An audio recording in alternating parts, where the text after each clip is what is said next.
Welcome to Culture Crash, where we examine what's new and old in entertainment. Leonardo DiCaprio is one of the biggest movie stars to ever live.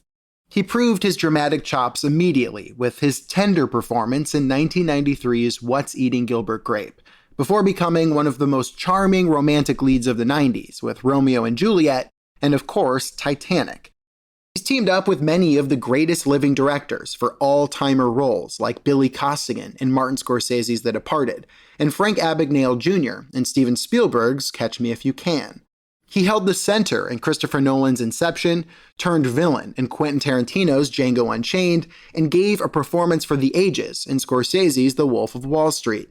He won an Oscar for pushing himself to the physical limit in Alejandro Iñárritu's The Revenant, and then in 2019, he turned in what is one of my favorite performances of all time as Rick Dalton in Tarantino's Once Upon a Time in Hollywood. Far from the young charmer of his early career, Dalton forced Leo into new territory. He played an aging actor, full of nervy energy and hectic desperation. In 2023's towering Killers of the Flower Moon, DiCaprio played Ernest Burkhart, a real-life figure as so dumb and confused you'd have to pity him if he weren't also such a malicious force of evil. And this year, DiCaprio stars in the new film from Paul Thomas Anderson called One Battle After Another as Pat Calhoun, aka Bob Ferguson.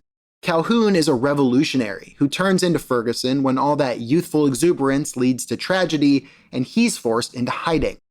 16 years later, Ferguson is a burnout loser, trying his best to be a loving father. He's back to the nervy desperation of past roles like Dalton and Costigan, but this time DiCaprio is more aged and weathered than ever before. Gone is the young boy who made America swoon back in '97. In his place is a bona fide character actor, likely the best of his generation. This man once played Jay Gatsby, toasting champagne as fireworks exploded behind him.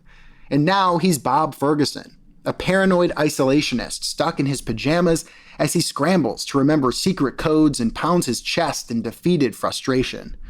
Leo has run the gamut of roles for the past 30-odd years.